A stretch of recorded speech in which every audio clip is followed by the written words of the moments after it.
Mercies never come to an end. They are new every morning, always new every morning. Great is thy faithfulness, O Lord.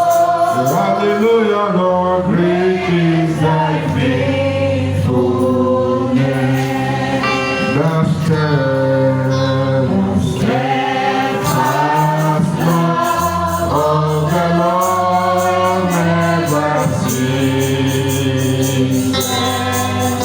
His mercies never come to an end.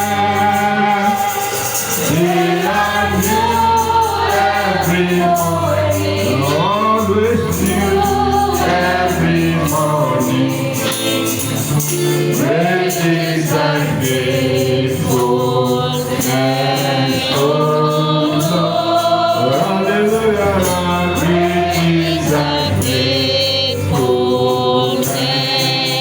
Father, in the name of Jesus, Amahan sa ngalan ni Jesus, our confession and declaration this hour ang among ikumbisalo sa deklarar karong orasan is that you are a faithful God. na ikaw yun matinud-anon nga Ginoo. Thank you for your steadfastness, Salamat sa imong pagkamakanunayon, your unwavering love, ang imong gugma nga dili mahuluban, your mercy ang imong kaluoy, that you made available to us every day. nga imong available kanamo adlaw-adlaw. We are grateful, Lord. Kami mapasalamatan sa inyo. And we have come as a people Kung iangkin niya ang bilang mga katawhan, even to say thank you aron lamang sa pagpasalamat for your great and marvelous deeds sa imong mga dakong mga milagrong butang in the months of January to May.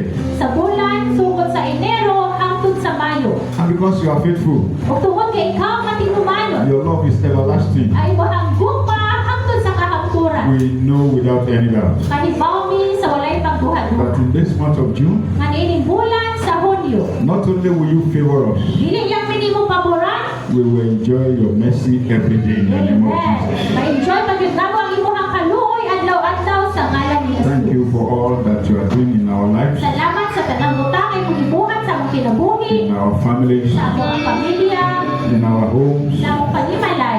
in this church. Niini nga simbahan. We return all the praises to you. Ang may balik tanang pag-guide diha kanus. Lord, we commit our children to your hand. Kung Ginoo ang may komentar ang mga kabatanunan sa imong mga kamot, Wherever they are in the world, na kung asa man sila sa kalibutan, and even those that are here now, o kadtong naa diri karon, we ask, Lord, you, the Almighty, nang ampo mi Ginoo nga ikaw nga dakong Ginoo. whose eyes can see from every corner of the world, Na ang imong mga mata makakita kung bisang asa nga corner sa that kalibutan. you please, Lord, look after them for us in Jesus' name. Amen. Ikaw gyud magtan-aw kanila, magbantay kanila sa ngalan ni Lord, we ask that you do us good in the life of these children. Unangayon ni Ginoo nga imong pamuhan yung mga maayong butang sa As they return to school, Lord God Almighty, Kung silang pagbalik sa pag-eskwela, we cover them all with the blood of Jesus. Amen. Ako silang tabunan sa dugo ni Jesus. And we ask, Lord, that you multiply your presence in their lives. Nang ako mi Ginoo nga dugangan pa yung imong presensya sila kinabuhi. That Lord, you increase the spirit of wisdom upon them, Nga ibuhang ipataas, padako ang kaalam the kanila. spirit of knowledge, Espiritu sa kahibalo, the spirit of understanding, espiritu sa pagsagot. and more importantly, O labaw na, the spirit of the fear of God. ang espiritu sa kahadlok sa Let Ginoo. our children be good examples to every other child they come across.